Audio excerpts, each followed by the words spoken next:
এদিকে এবার শেখ হাসিনার ভার্চুয়াল বৈঠকের বক্তব্য ভাইরাল। বলেছেন ডক্টর ইউনূসকে ফাঁসি না দিয়ে তিনি মরবেন না।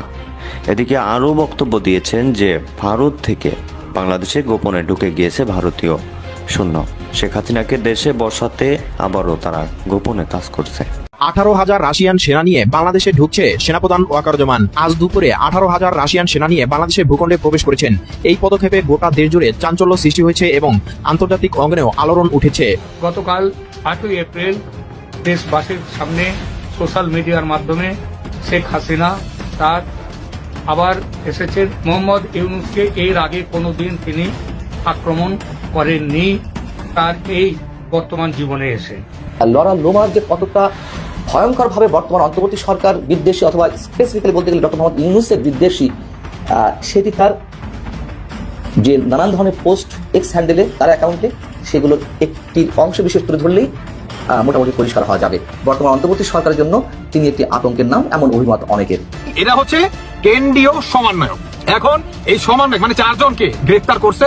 আর পুলিশের যে ফুল বক্তব্যটা ভাই, সেটি হচ্ছে আপনার এদের ভিতর বা এদের লিডার হচ্ছে সমন্বয়ক সার্জিস আর হাসনাত। সমন্বয়ক সার্জিস আর হাসনাত এই দুইটাকে সবার আগে গ্রেফতার করা হয়। ভারতের প্রথম সারির গণমাধ্যম হিন্দুস্তান টাইমস বাংলা, তারা যে খবর দিয়েছে, আমি নিজেও বাংলাদেশের কোনো গণমাধ্যমে এই খবর আমরা দেখি নাই। তবে জিনিসটা ভালো হবে যদি এরকম হয়, খারাপ না। বাংলাদেশের লালমনিরহাট যারা আছে, আমাদের সম্ভবত উত্তরবঙ্গ এলাকা, আই ডোন্ট নো, একটু পিছিয়ে পড়া এলাকা, বাট এই এলাকাটার কপাল খুলে যাবে ভাই। কেন? বাংলাদেশের লালমনিরহাটে নাকি বিমান ঘাঁটি তৈরি করতে যাচ্ছে চীন। আর এই বিমান ঘাঁটি তৈরির ফলে হুমকির মুখে ভারতের চিকেন স্ন্যাক। সম্ভবত ভারত এই জিনিসটাকে খুব সিরিয়াসলি নিয়েছে। কেন? আসসালামু আলাইকুম রহমতুল্লাহ। আশা করি সবাই ভালো এবং সুস্থ আছেন। স্বাগতম জানাচ্ছি আমাদের আরেকটি নতুন ভিডিওতে। সুপ্রিয় দর্শক মণ্ডলী, ভিডিওর থাম্বনেল, টাইটেল ও ভিডিওর কিছু অংশ বিশেষ দেখে আপনারা ইতিমধ্যে ধারণা করতে পারছেন যে আজকের ভিডিওটি কতটা গুরুত্বপূর্ণ। সুপ্রিয় দর্শক মণ্ডলী, ইতিমধ্যে আপনারা রীতিমতো অবাক হয়েছেন অংশ বিশেষগুলো দেখে। আসুন আমরা সেই বিস্তারিত আলোচনাটা দেখে আসি, যা দেখলে আপনারা আরও বেশি রীতিমতো অবাক করেন। সুপ্রিয় দর্শক মণ্ডলী, আর কথা না বাড়িয়ে আসুন আমরা সেই বিস্তারিত আলোচনা ভিডিওটা দেখে আসি। তার আগে আপনাদের প্রতি ছোট্ট একটা রিকোয়েস্ট, যারা আমার চ্যানেলে নতুন, চ্যানেলটি সাবস্ক্রাইব করে লাইক কমেন্ট শেয়ার করে সাথে থাকুন। অবশ্যই ধৈর্য সহকারে সম্পূর্ণ ভিডিও দেখার জন্য অনুরোধ জানাচ্ছি। আগে বলি যে এরা কারা। এরা হচ্ছে কেন্দ্রীয় সমন্বয়ক। কেমন বলি নেই, এরা হচ্ছে কেন্দ্রীয় সমন্বয়ক। এখন এই সমন্বয়ক মানে 4 জনকে গ্রেফতার করছে। আর পুলিশের যে ফুল বক্তব্যটা ভাই, সেটি হচ্ছে আপনার এদের ভিতর বা এদের লিডার হচ্ছে সমন্বয়ক সার্জিস আর হাসনাত।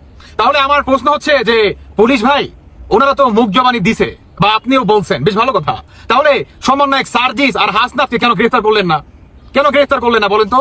ওনারা তো আপনার কি বলে বাটার যে শোরুম, ওটা ভাঙচুর করে, বা আদার্স আরো অনেক শোরুম ওনারা ভাঙচুর করে তারা কি জুতা নিয়ে চলে যায়, মানে জুতা চোর। তাহলে এই জুতা চোর সার্জিস আর হাসনাত, ওই দুইটাকে কেন আপনারা গ্রেফতার করতেছেন না বলেন তো? আন্দোলন করার নামে। এবং তারা এক একজন এক একটা তাদের নিজের ফেসবুকে বা পেজে স্ট্যাটাস দেয় যে আগামীকাল থেকে আমরা মাস টু গাজার উদ্দেশ্যে আমরা ঢাকার রাজপথে নামবো, সবাই একত্র হবেন। এবং সেই ঘটনাকে কেন্দ্র করেই তারা জুতা লুটপাট করে এবং জুতা চুরি করে নির্বাচনে তোফা হিসাবে সাধারণ মানুষকে তারা জুতা দিবে, যাতে জুতার বিনিময়ে তারা কি ভোট কালেক্ট করতে পারে। কারণ সার্জিস একটা বক্তব্য বলছিল ভাই যে তার নাকি বাপদাদার জমিদারি আছে। আমার মনে হয় ধরা খায় গেছে, এখন তো তার বাপদাদার জমিদারি নাই রে ভাই। তো এত ভোট তো কালেক্ট করতে হবে, কিভাবে কালেক্ট করবে? শেষ উপায় নিছে মানুষকে জুতা উপহার দিবে। এর জন্যই তারা কি শোরুম ভাঙচুর করছে। তারা জুতা মনে করেন গিফট করতে চায় মানুষকে। এর জন্যই আসলে মূলত তাদের এই লুটপাটের ঘটনা। দর্শক বন্ধুরা, আমি বলতে চাই সমন্বয়ক সার্জিস আর হাসনাত এই দুইটাকে সবার আগে গ্রেফতার করা হোক। 4 জনকে নয়, কেবল তো 4 জনকে সিসিটিভি ফুটেজকে আপনারা কেন্দ্র করে সেনাবাহিনী আর পুলিশ মিলে আপনারা তাদেরকে আইনের আওতায় আনছেন। এখন এই 4টাকে রিমাইন্ডে নেন, দেখবেন আরো বের হয়ে আসবে। দেখতে পারবেন যে শুধু এখানে সমন্বয়ক সার্জিস আর হাসনাত নাই, এখানে জামাত শিবিরও আছে, এখানে আপনার ওই জামাত ইসলামের আমিরও আছে। এখানে দেখতে পারবেন এই 4টাকে বড় বড় রাজা হাসে ডিম দেওয়া হোক থেরাপিতে, দেখতে পারবেন। যাই হোক, আমি শুধু একটা কথাই বলতে চাই, সমন্বয়ক সার্জিস আর হাসনাতকে এই দুইটা মানে রাম সারলে ভাই গ্রেফতার করা অতীত জরুরি ভাই, অতীত জরুরি আমি মনে করি। ইতিহাসের অভূতপূর্ব এক ঘটনায় বাংলাদেশ সেনাবাহিনীর প্রধান জেনারেল ওয়াকারুজ্জামান আজ দুপুরে 18,000 রাশিয়ান সেনা নিয়ে বাংলাদেশের ভূখণ্ডে প্রবেশ করেছেন। এই পদক্ষেপে গোটা দেশ জুড়ে চাঞ্চল্য সৃষ্টি হয়েছে এবং আন্তর্জাতিক অঙ্গনেও আলোড়ন উঠেছে। প্রথমবার মতো বাংলাদেশে কোনো সামরিক কর্মকর্তা বিদেশি সেনা নিয়ে দেশের অভ্যন্তরে প্রবেশ করলেন। সকাল 11টায় চট্টগ্রাম বন্দরে রাশিয়া থেকে আসা 3টি রাশিয়ান নৌবহর ভিড়ে যেখান থেকে সেনাদের প্রথম দলটি নামানো হয়। একই সময় সৈয়দপুর ও যশোর বিমানবন্দরে রাশিয়ান কার্গো বিমানের মাধ্যমে আরও সেনা ও সামরিক সরঞ্জাম পৌঁছায়। জেনারেল ওয়াকারুজ্জামান এক বিবৃতিতে জানিয়েছেন, এই যৌথ পদক্ষেপের মূল উদ্দেশ্য বাংলাদেশের ভূ প্রতিরক্ষা ব্যবস্থাকে আধুনিকরণ এবং একটি বিশেষ মহড়া পরিচালনা করা, যা আগত সময়ে প্রতিবেশী অঞ্চলের নিরাপত্তা পরিস্থিতি মূল্যায়নে সহায়ক হবে। তবে এই ঘটনায় দেশজুড়ে রাজনৈতিক অঙ্গন এবং সাধারণ মানুষের মধ্যে বিভক্ত প্রতিক্রিয়া দেখা গেছে। একাংশ একে একটি আন্তর্জাতিক কৌশলগত জোট গঠনের অংশ হিসেবে দেখছেন, অন্যদিকে বিরোধীরা একে দেশের সার্বভৌমত্বের উপর হস্তক্ষেপ হিসেবে উল্লেখ করেছেন। আন্তর্জাতিক সংবাদ সংস্থাগুলো ঘটনাটি ঘনিষ্ঠভাবে পর্যবেক্ষণ করছে। বিবিসি, আল জাজিরা ও রয়টার্স দ্রুতই ঘটনাস্থলে সংবাদদাতা পাঠিয়েছে। জাতিসংঘ নিরাপত্তা পরিষদের পক্ষ থেকে এই নিয়ে জরুরি বৈঠকে ডাক দেওয়া হয়েছে। রাজধানীর বিভিন্ন এলাকায় লোকজনকে রাস্তায় নেমে আসতে দেখা গেছে। কেউ কেউ স্লোগান দিয়ে সেনা প্রবেশকে স্বাগত জানাচ্ছেন, কেউ আবার হাতে পোস্টার নিয়ে এর প্রতিবাদ করছেন। বর্তমানে সেনাবাহিনী চট্টগ্রাম ও কক্সবাজার অঞ্চলে অবস্থান নিচ্ছে। সরকারের পক্ষ থেকে এখনো বিস্তারিত কোনো বিবৃতি আসেনি। আন্তর্জাতিক সম্প্রদায়ের চাপ এবং দেশের আভ্যন্তরীণ প্রতিক্রিয়া উভয়ের সমন্বয়ে আগামী দিনগুলো হবে উত্তেজনাপূর্ণ এবং সম্ভবত ইতিহাস পরিবর্তনে গুরুত্বপূর্ণ এক অধ্যায়। বর্তমান অন্তর্বর্তী সরকারের জন্য তিনি একটি আতঙ্কের নাম, এমন অভিমত অনেকের। তুলসী গ্যাবার্ডের পাশাপাশি আরও একটি নাম এর মধ্যে আলোচনা উঠেছে এবং একইভাবে বর্তমান অন্তর্বর্তী সরকারের জন্য বিপজ্জনক তিনি হতে পারেন, এমনটি অনেকে মন্তব্য করছেন। কে এই লরা লোমার? লরা লোমারের যে এক্স হ্যান্ডেল অ্যাকাউন্ট রয়েছে সেখানে তার পরিচিতি হিসেবে রয়েছে তিনি একজন ফ্রিল্যান্স জার্নালিস্ট, এর সাথে আরও অনেক পরিচয় রয়েছে। তবে তিনি একজন মার্কিন উগ্র ডানপন্থী রাজনীতিক এবং ডোনাল্ড ট্রাম্প প্রশাসনের উপরে তার যথেষ্ট প্রভাব। তার নামটি সাম্প্রতিক সময়ে শুধু বাংলাদেশে নয়, সারা বিশ্বেই আলোচিত হচ্ছে। কেন? 3-4 দিন আগে তার সঙ্গে বিশেষ বৈঠকের পর ডোনাল্ড ট্রাম্প জাতীয় নিরাপত্তা কাউন্সিলের, যুক্তরাষ্ট্রের ন্যাশনাল সিকিউরিটি কাউন্সিলের উচ্চ পদস্থ 6 কর্মকর্তাকে বহিষ্কার করেছেন, বরখাস্ত করেছেন। আপনাদের নিশ্চয় মনে থাকার কথা, এর আগে সাংবাদিকদের ডোনাল্ড ট্রাম্প এমন মন্তব্য করেছিলেন যে যারাই বা যেই বিশ্বাসঘাতক হিসেবে চিহ্নিত হবেন তাকে বরখাস্ত করা হবে, তিনি প্রশাসনের যে স্তরেই থাকুন না কেন। কদিন আগে এই যে মার্কিন উচ্চপদস্থ কর্মকর্তা যাদেরকে বহিষ্কার করা হয়েছে তাদের একটি গ্রুপ কল, সিগন্যালে একটি গ্রুপ কলের কথোপকথন ফাঁস করেছেন লরা লোমার, যেখানে একজন বিশেষ ব্যক্তির নাম এসেছে। কেন লরা লোমার বাংলাদেশের রাজনীতি আলোচিত এবং বর্তমান অন্তর্বর্তী সরকারের জন্য আতঙ্কের, সেটি একটু বোঝানোর চেষ্টা করছি। ওই 6 কর্মকর্তার একজন হচ্ছেন অ্যালেক্স ওং। অ্যালেক্স ওং জাতীয় নিরাপত্তা পরিষদের উপদেষ্টা। তার বাবা মা চীনা নাগরিক, যুক্তরাষ্ট্রের অভিবাসী, যুক্তরাষ্ট্রেই অ্যালেক্স ওং এর জন্ম এবং তিনি তার যোগ্যতার ভিত্তিতে যুক্তরাষ্ট্রের ন্যাশনাল সিকিউরিটি কাউন্সিলের উপদেষ্টা দায়িত্ব পর্যন্ত পৌঁছে গেছেন। এখন এই অ্যালেক্স ওং এর সঙ্গে আমাদের সরকারের একটি যোগাযোগ গড়ে উঠেছিল, যেই অ্যালেক্স ওং ওই কথোপকথনে, সিগন্যালের ওই কথোপকথনে এরকম মন্তব্য করছেন যে তিনি কখনোই ডোনাল্ড ট্রাম্পের প্রতি অনুগত নন এবং কখনোই তিনি আনুগত্য প্রকাশ করতে পারবেন না ডোনাল্ড ট্রাম্পের প্রতি, অর্থাৎ তিনি প্রচণ্ডভাবে ডোনাল্ড ট্রাম্প বিরোধী। এই কথা শুনলে কি ডোনাল্ড ট্রাম্প বসে থাকেন?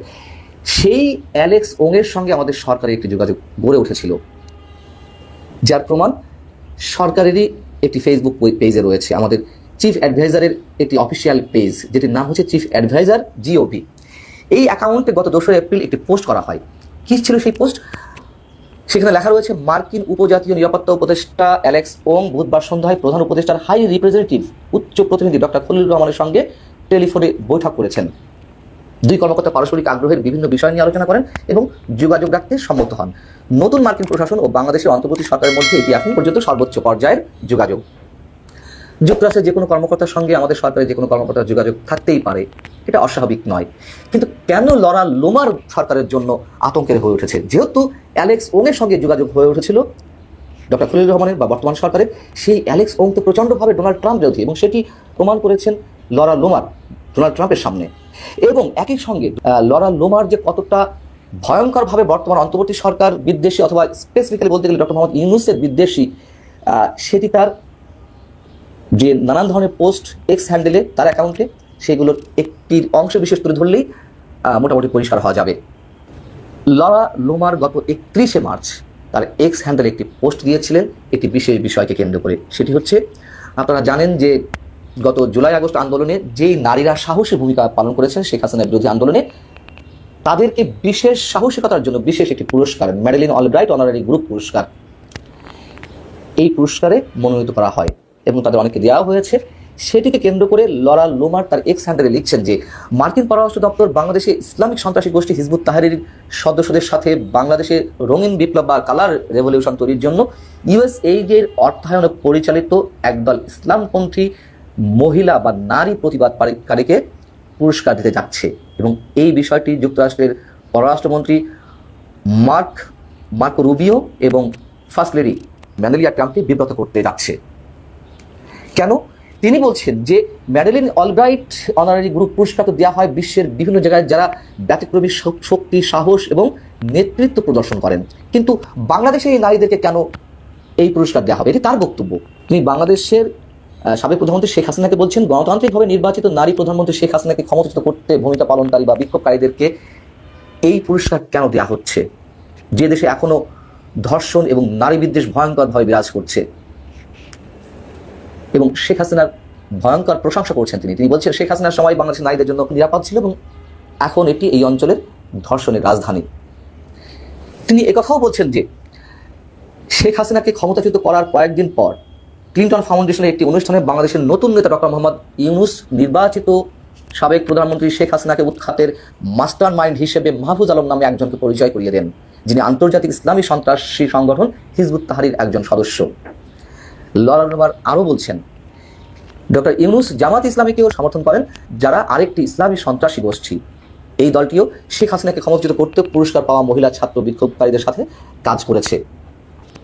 এবং আরও একটি বিষয় তিনি এর মধ্যে এনেছেন, যিনি বলছিলাম জর্জ সোরসের কথা তিনি উল্লেখ আপনারা সম্পূর্ণ ভিডিওটা দেখেছেন, আপনাদেরকে অসংখ্য ধন্যবাদ। সুপ্রিয় দর্শক মণ্ডলী, আমাদের চ্যানেলটি সাবস্ক্রাইব করে আমাদের পরিবারের একজন সদস্য হয়ে যান।